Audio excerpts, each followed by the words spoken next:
Gimme a B. Gimme an O. Gimme a UNCEBACK. What does that spell? Bounce back, baby!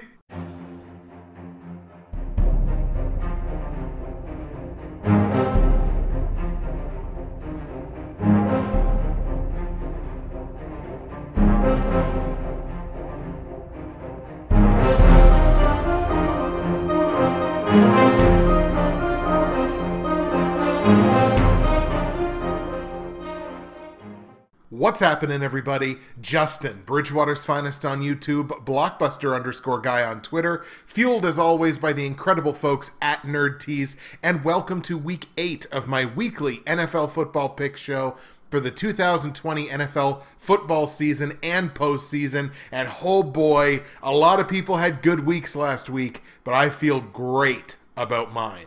First things first, your main goal every single week, week in and week out, is to get the job done straight up. Definitely did that in week 7. 12-2 straight up in the games in week 7. Oh man, that just feels good to say. 67, 37-1 straight up on the season so far. That's a clip of 63.8%. Definitely moving in the right direction. And then against the spread, our best week in weeks, 10-4 against the spread in week 7, bringing me back above 500 against the spread on the season after, as everybody knows that listens to this, really struggling over the last 2 weeks. 53, 51-1 now against the spread. Still losing money, but now it's only like 2 units instead of closer to, 10. And hey, even ended up on the happy side of par on the totals. 7-6-1 on the over-unders has me 46, 56-3. Typical struggles for me around these parts, but hey, at least it was above 500. Platinum, gold, silver, and bronze picks were strong across the board. 4-0 straight up with Buffalo, the Chargers, the Bucks, and New Orleans all getting the job done last week. 3-1 against the spread. The only one that I missed was the biggest point total of the week. I laid those full 13 points on the Buffalo Bills. They only win the game by 8. And went 2-1-1 on the totals. We got under 47 in Buffalo, New York, and over 53.5 in Tampa Bay, Las Vegas. Pushed on exactly 51 points with the Saints and the Panthers. Taking a look at both the Bridgewater's Finest and the Ante & Co. straight-up pick'em pools in Week 7 action, I've now moved up to 14th place out of 38 in the Bridgewater's Finest pool. That's 604 out of 843 possible confidence points. It's over the regular championship clip now at 71.6%. I brought in 97 of 105 possible confidence points in Week 7, a 92.4% clip in Week 7. I think that's pretty much my best week of the season so far. But it was not good enough to match the man, the myth, the legend, West Coast Martin. Martin goes 13-1. He only missed the Monday Night Football game last night, and that's good enough for him to actually win both pools, both the Bridgewater's Finest and the Ante & Co. pools for Week 7. Martin only missed a single confidence point in the Bridgewater's Finest pool, bringing in 104 out of 105 points. And again, going 13-1, that's 93% of the games picked correctly. While we do not have new leaders in the Ante & Co. pool, Ray's Picks and Gavin OC4 remaining in the lead in those pools with 74 of 105 games picked correctly, just over 70%, which is where you want to be straight up. We do have a new leader in the Bridgewater's Finest pool, that being Return of the Cat, my friend Blind Canadian Cats. He has taken the lead 70, 34-1 straight up, 639 out of 843 confidence points for a clip of just over 75%. And look, even though we're 7 weeks into this season, everybody's still really bunched in these pools. The top 15 in both cases. In the Bridgewater's Finest pool, they're all within 40 points of each other. And in the Ante & Co. pool, they're all within 6 games. So absolutely nothing has been decided yet through about a third of the season, a little more than a third. We'll take a peek now into Fantasy Corner as well to see how my 6 fantasy football teams did in Week 7 action, and I went even money. I went 3-3 in fantasy, but 2 of those 3 wins were the 2 big ones. I picked up the win both in the Professionals Dynasty Fantasy Football League as well as the NFL YouTube Prognosticators Fantasy Football League. I pushed my record to 6-1 in the Dynasty League with a win over Tim, and 3-4 in the Progs League with a win over Jeremy. I have Week 8 matchups coming up against 2 of the long-term members of this community, I would say.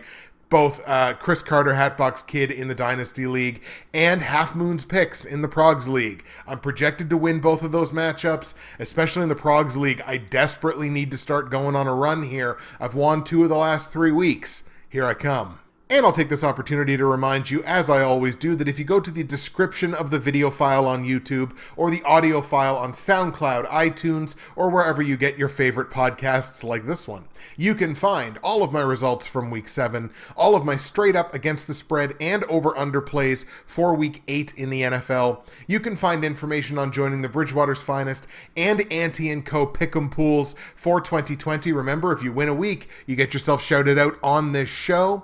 You can find information on joining the NFL YouTube Prognosticators Facebook page, and you can find information on my great friends and sponsors at Nerd Teas.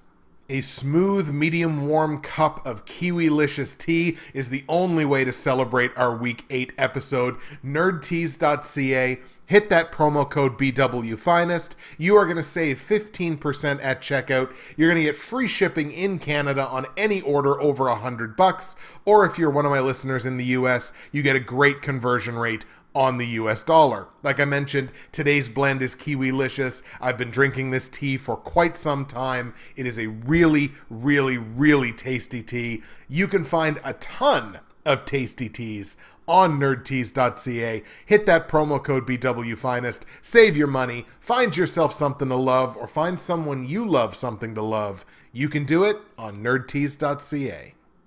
14 games on the docket here in Week 8, a bunch of division matchups, couple of tight ones. We've got some underdog plays for you. Let's get into things with the Thursday nighter, the Carolina Panthers at home taking on the Atlanta Falcons. Speaking of division matchups. Battle of the basement here in the NFC South, but in saying that, I mean, the Panthers are only 1 game under 500 at 3-4. However, they come into this game on the tail end of back-to-back losses. Atlanta also losing last week in just truly Falcons fashion. They score a touchdown and somehow lose the game. Panthers do have the benefit of playing at home here. However, they are going to come into this game, likely anyway, down one of their best players on the offensive line, and that is Russell Okung at tackle. He injured his calf last week. He did not participate in practice yesterday. They play on Thursday. That's a really quick turnaround time. He's got to be considered highly doubtful for this game, and Okung is arguably their best offensive lineman, so that just doesn't bode well for a team that tries to establish itself on the run, even though there'll still be no Christian McCaffrey this week, so one more week of Mike Davis's relevance in fantasy football. But, you know, if you're down one of your best tackles, that hurts against a pass rush, and Atlanta's pass rush can get some things done. It hurts against the pass rush. It hurts trying to establish the run. And in a very close division matchup, I was kind of committed here one way or the other to grabbing whoever the underdog was in this matchup, because I felt that one way or the other, this is such an anybody's game situation. The Falcons come into this game on the road, a 2.5-point underdog, obviously, and that line makes perfect sense. But they're the dog. I'm actually going to take them. And I mean, my numbers, the scoring numbers, I think, support this as well. But I'm going to take the Falcons here. A division matchup. They get the upset. Falcons in Carolina beat the Panthers. On the line, as I mentioned, Carolina laying 2.5 points as a home favorite. I like Atlanta to win outright, so we are going to grab the plus 2.5 on the Falcons. Total in the game set at 49 points. I've got the game capped at a low 50 personally. The two teams are a perfectly even 7-7 on the totals this year. I think I'm going to slide over on it because I do expect these are two offenses that can, have some fireworks happen here. And a defense like Carolina's defense is certainly better than the Falcons, but the Falcons have kind of turned it around defensively a little bit. I think it's back-to-back-to-back games now where they've only allowed 23 points. I still think the game slides over by a couple. So we're going to go over 49 points in Atlanta, Carolina. Let's go Falcons 28, Panthers 24. Let's go to Buffalo now, a battle of the AFC East, which now all of a sudden seems to have lost a good degree of its luster, and it's on both sides of the ball. The Buffalo Bills playing host to the New England Patriots. Many Patriots fans were not alive the last time the Patriots were this far behind the 8 ball this early in the season, at just 2-4, staring up not only at the Buffalo Bills at 5-2 leading the division, but now all of a sudden staring up at a Miami Dolphins team that's won back-to-back games and is actually outscoring their usually pretty pitiful defense. For the Patriots, their defense has been perfectly fine. They've only given up 143 points in 6 games. Like, that's okay. That's maybe, 25 points a game, 24 points a game. So you're okay there. But they've only scored 115 points. They're getting absolutely nothing from their outside receivers because it's Julian Edelman and the guy that sold the popcorn, because N'Keal Harry just has not been that consistent force at wide receiver 2. Their running backs are excellent, but, you need more than that, and you need more than what Cam Newton has given this team since he came back from his COVID diagnosis. The Bills come into this week a perfect 3-0 inside this division. So look, they've had 3 swings at things, and they've come up on the happy side all 3 times. On the Patriots sideline, they're also, like Carolina, dealing with an injury on their offensive line, and it's guard Joe Thuney. He's got a low ankle sprain. He did not return last week. His status is considered uncertain because there hasn't been an update on him yet. I would be very surprised if Thuney was ready to play. Look, I think Cam Newton is saying all the right things in the media, and this situation is certainly not all on him, but he does have to take some culpability for how the offense has played the last couple of weeks. The defense is still doing okay, but it's not doing as well as it had been. This is a prime spot for the Buffalo Bills here. This almost made my platinum, gold, silver, and bronze, were it not for, do I really want to pick against Bill Belichick in one of those top 4 picks? Because, you never know. Buffalo hasn't exactly been lighting the world on fire, but I do think the Bills have enough to get the job done this week. I'm taking Buffalo in Buffalo to beat the Patriots. On the line, the Bills are laying 4 points as the home favorite. This might be a little higher than I would have liked to have seen it. I would have liked to see it as at a field goal, but I'm still going to lay those 4 points. The Patriots are 0-2 against the spread this season as an underdog. They have not covered. They haven't looked great in those situations when they've been a dog, so I just can't take them to cover the 4 points here. It's not a great hedge, so we're going to lay those 4 points on the Bills. Total in the game set at 44. Now, this is a perfect, absolutely perfect total. It's one of, I think, 4 that we're going to look at this week. And the two teams are only 6-6-1 on the totals to the over. So it's a perfect total. It's a coin flip as to whether they've gone over or under. I'm just going to have to defer to the fact that 44 is such a low number. It takes almost nothing in the NFL to get to 40 points. So I just don't have a great margin there to stick under. So we're going to go over here by a point or 2, maybe 3. We're going to go over 44 points in New England. Buffalo, let's go Bills 27. Let's go Patriots 20. Let's give them a game. We're off to Cleveland now, where the Cleveland Browns are going to play host to the Las Vegas Raiders. The Browns suffering arguably, I guess probably inarguably, the most significant injury of Week 7. Browns are at 5-2 due in no small part to the miraculous at times play of Baker Mayfield last week, who after a certain point, I think it might have been either after the injury that we're going to talk about, or it was just after a certain point in the game, I think he only had 1 incompletion, and that incompletion was to spike the ball to stop the clock. Like, he went on some kind of tear in that game last week, but if it wasn't for that, Cleveland would have lost that game. So they sit at 5-2, but it's a shaky 5-2, I would think, at best. And they're still only third in the division because, my God, the AFC North is really, really, really, really strong. You look at the Raiders, they sit at 3-3. The offense is playing fairly well. You'd like to see more from the defense. They were on the unhappy side of par last week. But like I mentioned, arguably, probably inarguably, the most significant injury of Week 7 was Odell Beckham Jr. He went down on a tackle after, I believe, an interception or a fumble. He tore his ACL. He's done for the year. We hope to see him back in 2021. Whether he's in a Browns jersey or not, who knows? But that's a crummy injury, and I thought maybe we could go a whole week without somebody tearing an ACL. Turns out, unfortunately, we can't.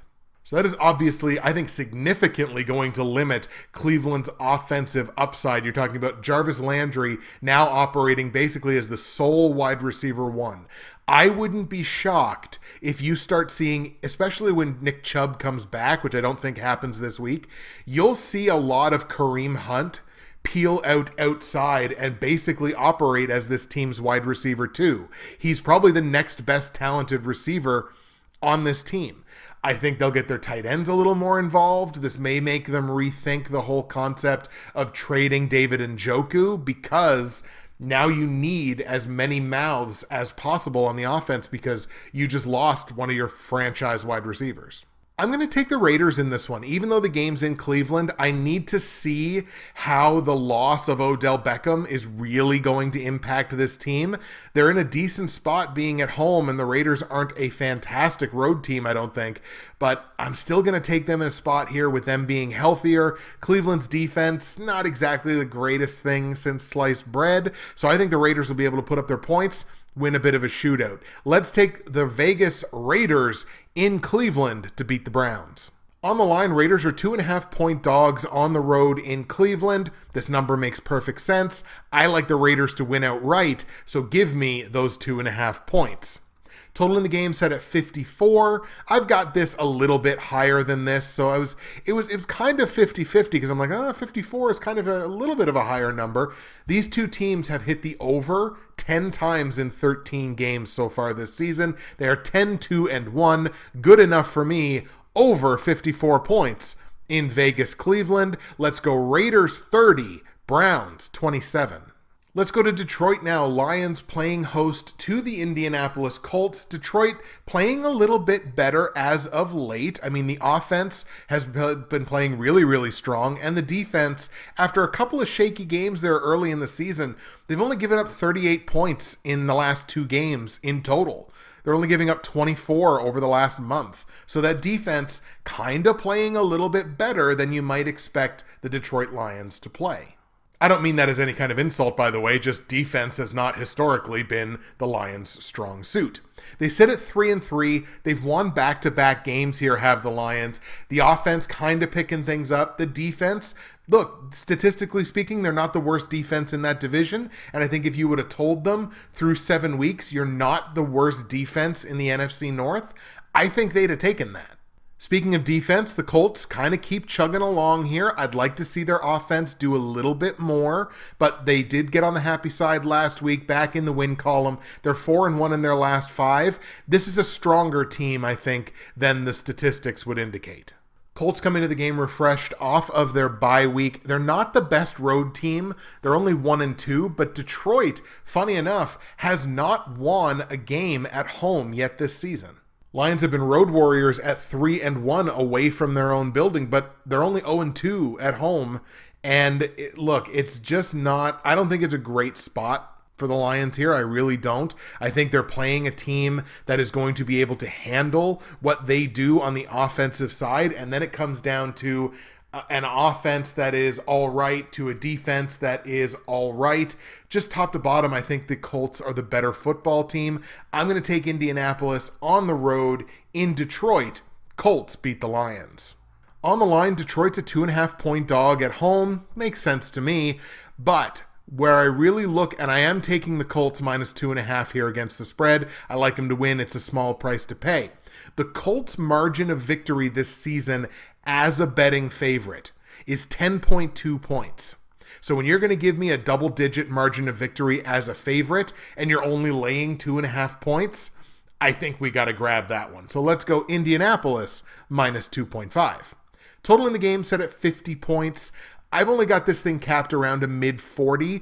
I don't think this pushes 50. The two teams are even money, 6-6 on the totals this year. We're going to stick under this number. I would expect this number to come down. So if you can still get this at a 50, if you want to bet it, grab it now because I think it will drop. But let's go under 50 points in Detroit, Indianapolis. We're going to go Colts 28, Lions 17. Let's go to Miami now, where the Dolphins, coming into the game off their bye, like I mentioned, winners of back-to-back games, and all of a sudden a team you have to pay attention to in the AFC playoff picture, early as it might be. They're going to be home to a Los Angeles Rams team that looked really, really good last night against the Chicago Bears, basically exposing the Chicago Bears, and we'll talk a little bit more about that in a couple of games, but the Rams will be entering the game, therefore, on the short week.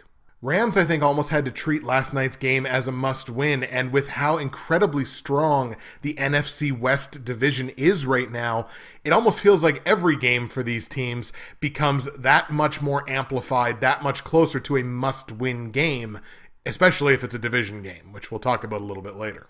The Rams win that game to move to 5-2, and it's only good enough for third place in the division. That's how strong the NFC West is.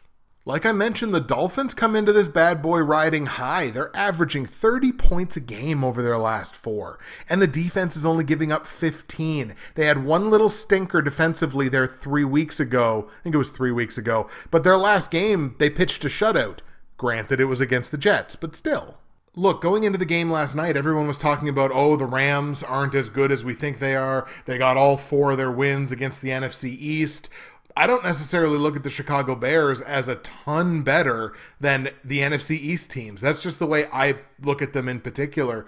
But I'm not going to give the Rams a ton of credit for, busting up the Chicago Bears on Monday Night Football. This is my upset of the week, ladies and gentlemen. I like the Miami Dolphins at home to beat the Los Angeles Rams.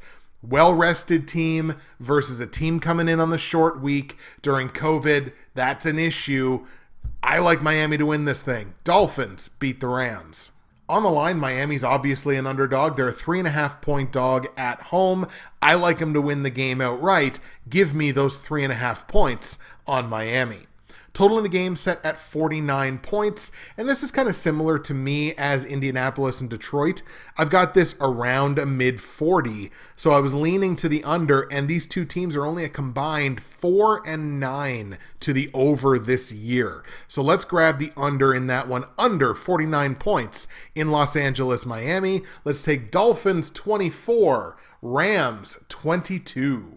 Let's go to Baltimore now, arguably the marquee matchup of the week, the Baltimore Ravens and the Pittsburgh Steelers. Baltimore enters the game well rested off of their bye week. Pittsburgh enters the game on the tail end of back-to-back roadies. I can't say much more than has already been said about these two teams. The Steelers, the only undefeated team left in the NFL at 6-0. The Ravens, an incredible defensive performance through their first 6 games, only giving up 104 points in 6 games. They sit at 5-1, very much in the driver's seat of at least an AFC playoff berth, if not challenging for the division. Ravens, of course, get the benefit this time around of playing the game at home. They're winners of 3 games in a row after a loss, close to a month ago. Both of these teams obviously playing incredibly well, both predicated on fantastic defense and offenses that, look, they're basically getting the job done at about the same rate. Usually this would be the kind of game where I would be, again, looking at margins, and you're talking about Baltimore being better rested off the bye, Pittsburgh on the tail end of back-to-back road games, and we've seen so far this season teams that are on the tail end of back-to-back road games only winning a little less than 50% of the time. They're doing very well against the spread. However, look, until Pittsburgh loses a game, I don't think I can bet against them. The offense is doing great things. The defense looks impenetrable. This will be the best team, obviously, that the Baltimore Ravens have played all year. This will be their stiffest test to date. It'll be real interesting to see how that team responds coming off the bye. almost feel compelled, but I have to take the Pittsburgh Steelers in this game. Let's take Pittsburgh on the road in Baltimore to beat the Ravens. On the line, Baltimore is a 3.5-point favorite, and I think this would be a hedge one way or the other. I mean, I like Pittsburgh to win outright, so obviously I'm taking those 3.5 points.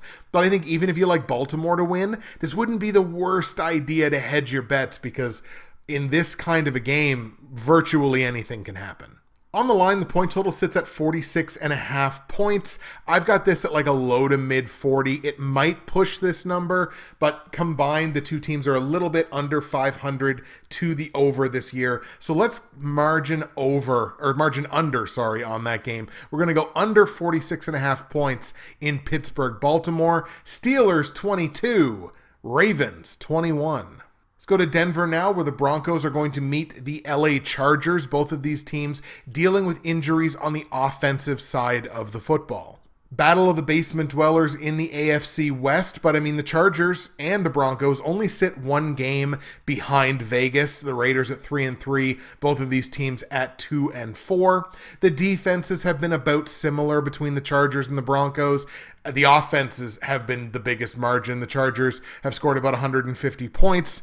The Broncos have only scored 116. The game is in Denver, but there's been no home field advantage for the Broncos this year. They are 0-3 in their own building. Now, even with the advantage last week of how bloody freezing cold it was in Denver, Kansas City still walked out and absolutely demolished Denver. So I don't know how much more of a margin you're going to need.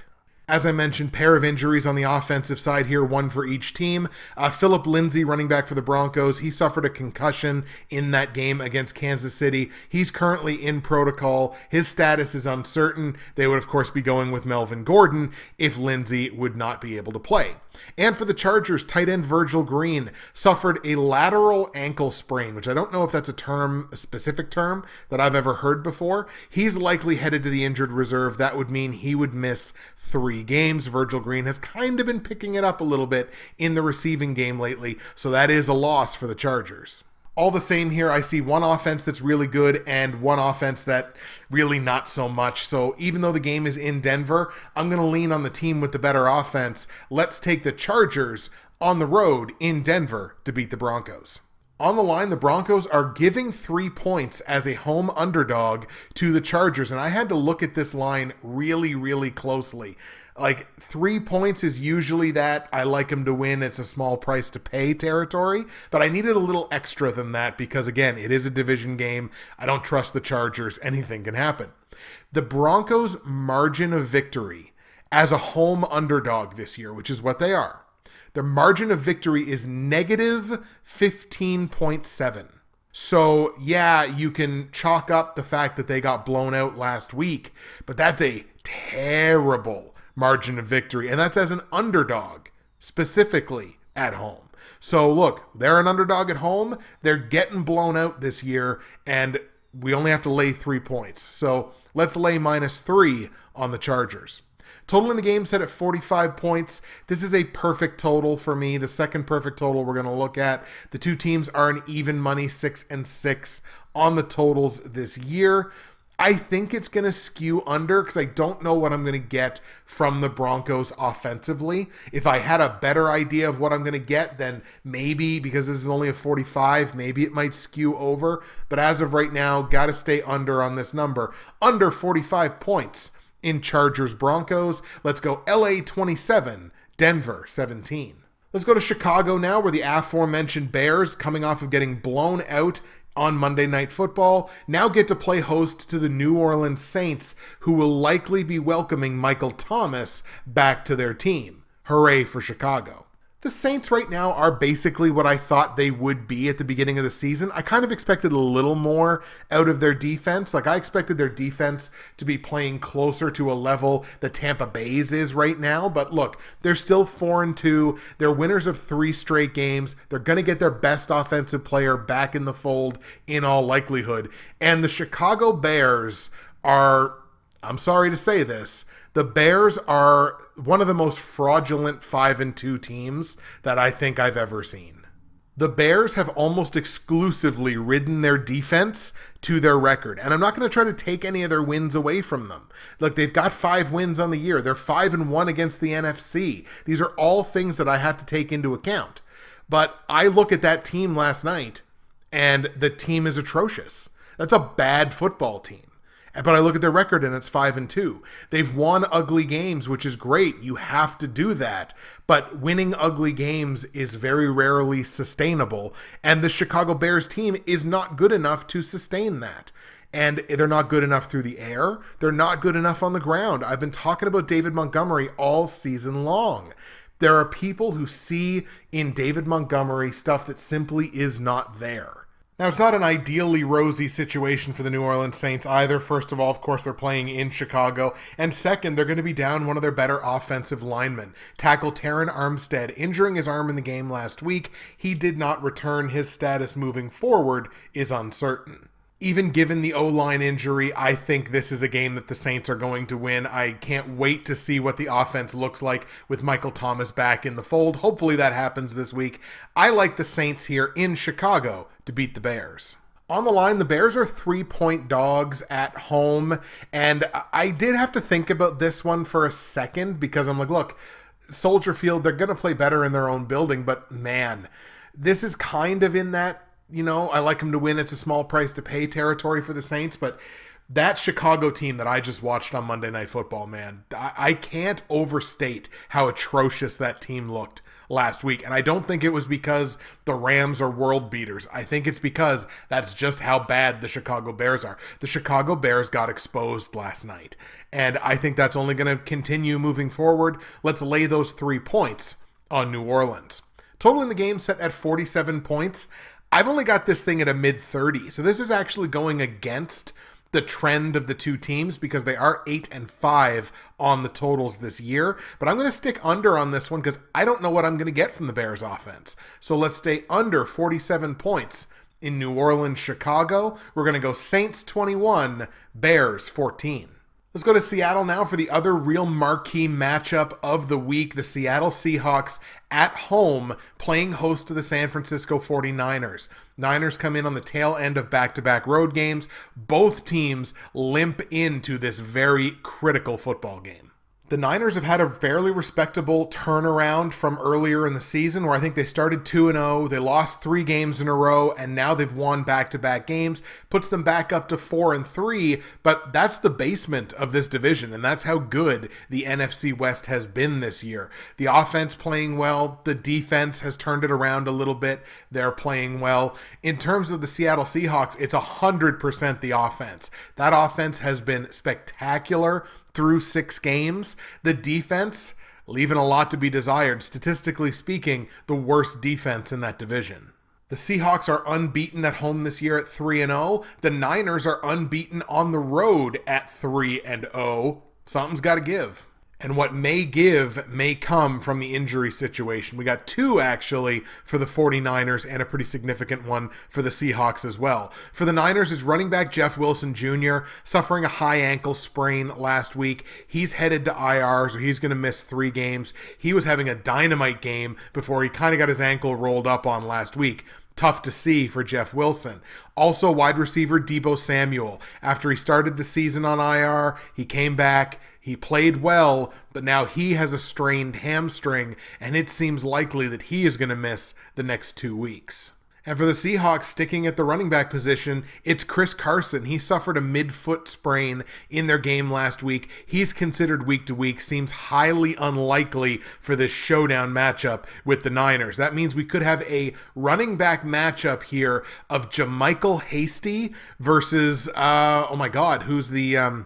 Carlos Hyde. JaMycal Hasty versus Carlos Hyde. Not exactly the running back matchup you would have thought you'd be getting from the Niners and the Seahawks. You'd be looking for like Carson versus Mostert. With the injuries on the offensive side, I expect the Niners defense to come to play in this game. Look, Russell Wilson's a good quarterback. He just came off throwing 3 interceptions. He's much more than a good quarterback. He's a great quarterback, in fact. But he did throw 3 picks to the Cardinals last week, so maybe we may be seeing a little bit of a valley. It's tough for a player to consistently play at a peak. I am still going to take the Seattle Seahawks in this game.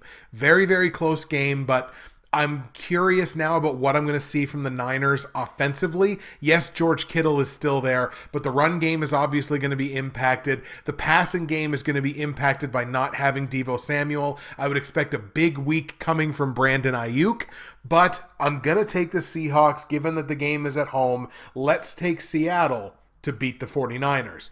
Niners again on tail end of back-to-backs. On the line, the Seahawks are laying a full 3 points at home, and I'm going to hedge here. The Niners as underdogs are 2-0 against the spread. So, yeah, it's only 3 points. It's like one of the world's worst hedges, but this is very much a coin flip game. Anybody could win this thing, so I'm going to take those 3 points with the Niners. Total in the game set at 54 points. I've only got this thing at a mid-40, especially with the injuries. So I think this stays under. We're going to go under 54 points in San Francisco, Seattle. Let's go Seahawks 23, Niners 22. And the last game we're going to look at before we get into the platinum, gold, silver, and bronze picks for Week 8 sees the New York Giants at home taking on Tom Brady and the Tampa Bay Bucks. Bucks enter this game like the 49ers on the tail end of back-to-back road games. They have certainly turned things around. Brady has found his offensive groove. Gronk is all the way back. Godwin is a machine. I don't know exactly what they're doing with Mike Evans. It's kind of starting to look like Mike Evans might be the odd man out in Tampa Bay, but that offense is churning, and that defense is arguably one of the 3 to 5 best defenses in football. The Bucks lead the NFC South at a 5-2 mark, winners of back-to-back games and winners of 4 of the last 5. The Giants, meanwhile, come in just at 1-6 on the unhappy side of par after picking up a win 2 weeks ago. The Giants do get to come into this thing well rested off of the long week, having played against the Eagles on Thursday Night Football last week. But look, even all of these things in combination, Tampa's just playing way too well right now. I don't think the Giants have anything offensively that's going to make the Tampa Bay Bucks defense look average. I think the defense balls out in this game. The offense certainly does more than what they need to do. I really like the Bucks here, even with, like I say, a couple of things going against them. The back-to-back roadies, the well-rested Giants being the home team. Let's take the Bucks here pretty comfortably in New York to beat the Giants. How comfortably, you might ask? Well, against the spread, the Bucks are 10.5-point favorites on the road in New York. That is a massive point total, though not the biggest one we're going to look at this week, but that's a big point total. Originally, I was like, oh boy, double digits, I don't know. But when you look at the New York Giants as a betting underdog in their own building, which is what they are this week, they're 0-2 against the spread, and the margin of victory is minus 18.5. So the margin of victory, they're losing the games by an average of 18.5 points. So they've lost by a total of 37 points in those two situations. I think Tampa Bay covers this number. Tom Brady's capable of covering this number. Let's take the Bucks and lay minus 10.5. Total in the game set at 47 points. I've only got this at a low 40. The two teams are under 500 against the over this season. So let's stick under on the total. Don't really know what I'll see from the Giants offensively. Let's go under 47 points in Tampa Bay, New York. Let's go Bucks 27, Giants 14. All right, folks, here we go. Platinum, gold, silver, and bronze picks for Week 8 in the NFL. We start, as always, with the bronze pick, which is a sparkling 7-0 straight up, and just under 500 on the betting picks overall, 6-7-1. The bronze pick sees the Philadelphia Eagles at home taking on a decimated Dallas Cowboys team that has virtually none of its pieces on offense, is a garbage fire on defense, and is on the tail end of back-to-back road games. I think you can guess how I'm going to go with this one. Eagles come in on the long week, now leading the NFC East with the auspicious record of 2-4-1. That said, they did pick up the win last week against the New York Giants. They put up points, at least enough points to win, on a much better Giants defense than the Cowboys defense, statistically at least. The Cowboys have given up 243 points so far this season in 7 football games. That's crazy. The Cowboys have come up empty in all 3 opportunities outside of their own building this year. Now, the Cowboys do have a win inside the division, but so do the Eagles. Like I said, the Eagles are coming in on the long week, and Dallas coming in now with an injury on their own one more time. Of course, it's the Andy Dalton injury, the really, really dangerous hit from Washington linebacker John Bostic. Andy Dalton got hit with a concussion. No clear update on him, but he seems doubtful, which would leave the Cowboys offense in the hands of a 7th round rookie at quarterback. You can't pick Dallas this week. Sorry, you just can't do it. We are going to go with the Philadelphia Eagles at home to beat Dallas. On the line, Philly's laying 7.5 points as the favorite, which is not a justifiable line, but I am laying it because of the situation. The situation is Dallas sucks. Dallas is a bad football team right now because they've been decimated by all of these injuries. As a team on paper starting the season, they didn't suck. They were supposed to be probably one of the better teams in the NFC, but injuries and poor play and poor coaching and poor everything means this Dallas team, capital S, sucks. Total in the game set at 43.5. I actually have this thing set at a mid to high 50 because how the hell could you trust the Cowboys defense right now? The two teams are combined over 500 to the over this year. So let's go over a fairly low number of 43.5 points in Philadelphia, Dallas. Eagles straight up. We're going to hammer the Eagles minus 7.5 against the spread in a game that goes over 43.5 points. That is the bronze pick. Eagles 33, Cowboys 24. My silver pick, which has been paying off big time this year, 6-1 straight up, and a combined 8-5-1 on the betting picks, including 4-2-1 on the totals, sees the Kansas City Chiefs at home taking on the New York Jets. This feels a little unfair, but I couldn't put this game higher in my picks because I bet so highly against the Jets, I think it was last week. I don't need to tell you why the Chiefs are going to beat the Jets. The Chiefs are going to beat the Jets. On the line, I'm just skipping right ahead. On the line, the Chiefs are favored by 19.5 points. And that's lower, 2 full points lower, in fact, from where the line opened. It opened 21.5 on a number of books. This is just too many points. That's a college spread, and Kansas City might even cover it. But I'm not betting it. I'm just not going to pick it. 19.5 points, it's too much. It's disrespectful to an NFL team, even if it is the Jets. The Jets have actually been playing a little bit better lately. Not much, but a little bit. At the very least on the defensive side. Get off me. I'm not picking the Chiefs in this one. We're going to hedge our bets, quote unquote, and take the Jets plus the 19.5. Total in the game set at 48 points. Pretty well a perfect total, but I'm going to lean on the fact that the two teams are under 500 to the over on the totals this year. We're going to stick under on this one. Let's go under 48 points in New York, Kansas City. Chiefs straight up, but we're taking the Jets plus 19.5 against the spread in a game that stays under 48 points. That is your silver pick. Chiefs 31, Jets 16. My gold pick, where I am 6-1 straight up, but only 5-9 to the betting picks in the gold pick, sees the Green Bay Packers, my Green Bay Packers, in fact, at home playing host to the Minnesota Vikings. Minnesota comes into the game fresh off their bye. This is a battle of best versus worst in the NFC North. Packers at 5-1, getting back to their winning ways last week. The Vikings, losers of 2 straight games, sitting at 1-5. And it hasn't really been the offense's fault. It's definitely been the defense. As I said, the Vikings will enter the game well-rested coming off their bye and are more than likely, almost certainly, going to be getting Dalvin Cook back for this game. He could not come back fast enough after Alexander Mattison put up an absolute dud 2 weeks ago in the feature role. I know that cost a number of fantasy players some fantasy matchups. So you get Dalvin Cook back. Green Bay, historically, not the greatest against the run, so Dalvin Cook could have himself a good game, but Minnesota's defense does not have anything for the Green Bay Packers. They really don't. They don't have anything for the offense. Aaron Rodgers should be able to feast. I'm going 340 and 4 touchdowns for Aaron Rodgers. This is going to be an excellent game for him, an excellent game for the Packers. Packers roll over the Vikings. On the line, Green Bay favored by a full touchdown at home. Makes perfect sense. It was at 6.5 last night, so maybe I should have recorded and got it at 6.5, but it's fine. We'll get it at -7. It's a justified line to me.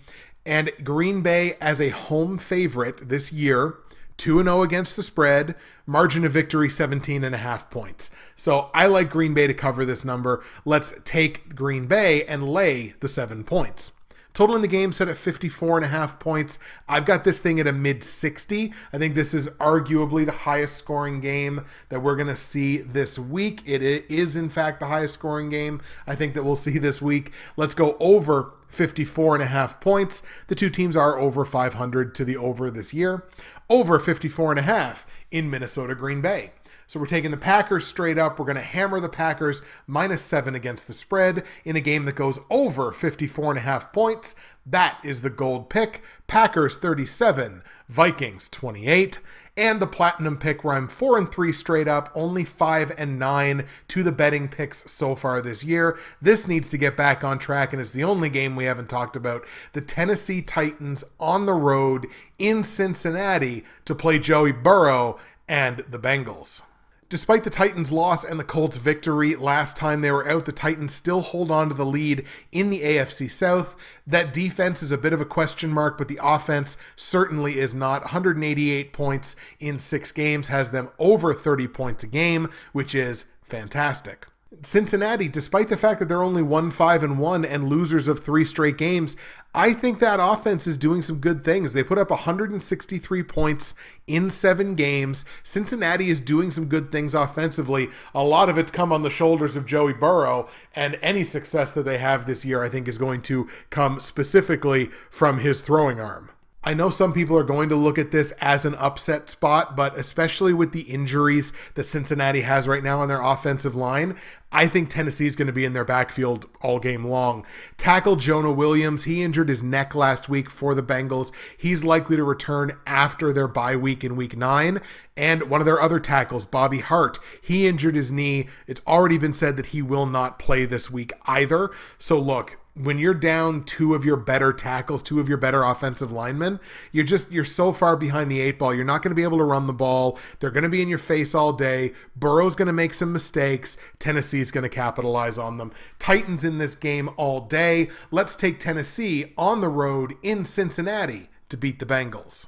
On the line, the Bengals are 5.5 point dogs at home. This is a totally justifiable line. I really expected this line, honestly, to be higher. I expected it to be at least a touchdown, but we're going to lay those 5.5 points on the Titans. A lot of that comes from Cincinnati's injuries. I don't know what they're going to be able to do offensively in this game.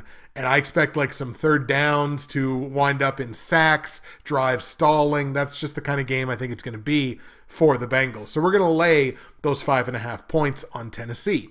Total in the game set at 54.5 points. This is a pretty darn perfect total, but the two teams are combined 8-4-1 to the over so far this year. So let's go over 54.5 points in this one. The Tennessee Titans and the Cincinnati Bengals. So we're going to go Tennessee straight up. We're going to hammer the Titans -5.5 against the spread in a game that goes over 54.5 points. That is my platinum pick. Titans 36, Bengals 20. There you have it, folks. Those are your picks for Week 8 in the National Football League in 2020. It is time now for the patented comment of the week. The comment of the week from the Week 7 episode goes to my good friend Andrew Warren, longtime member of the NFL YouTube Prognosticators community, and he's a Patriots fan, so he's having a tough time of things right now. Andrew's comment from last week says, if my Patriots lose to the 49ers, I think my Patriots should call it for the year and get a top 10 draft pick. I 1000% agree, Andrew. As a fan, we need a wide receiver badly. We'll see how they do with Jimmy G and the 49ers. Oh, they didn't exactly do all that well. Good luck this week, Justin. Let's get our picks back on track. Yeah, thank God that happened. I was really starting to feel the heat after 2 weeks of really performing poorly. But thank you so much for the comment, Andrew. Yours is the comment of the week from the Week 7 episode. Sorry about the Patriots. All right, ladies and gentlemen, the Week 8 episode is now in the books. Thank you so much for taking the time to watch, listen, interact, all that fun stuff. Enjoy the games in Week 8. We will see you again for Week 9. That's it for me, Justin, Bridgewater's Finest on YouTube, Blockbuster_guy on Twitter, fueled as always by the incredible folks at NerdTees. Again, enjoy the games in Week 8. Stay safe, stay healthy. We'll see you next week.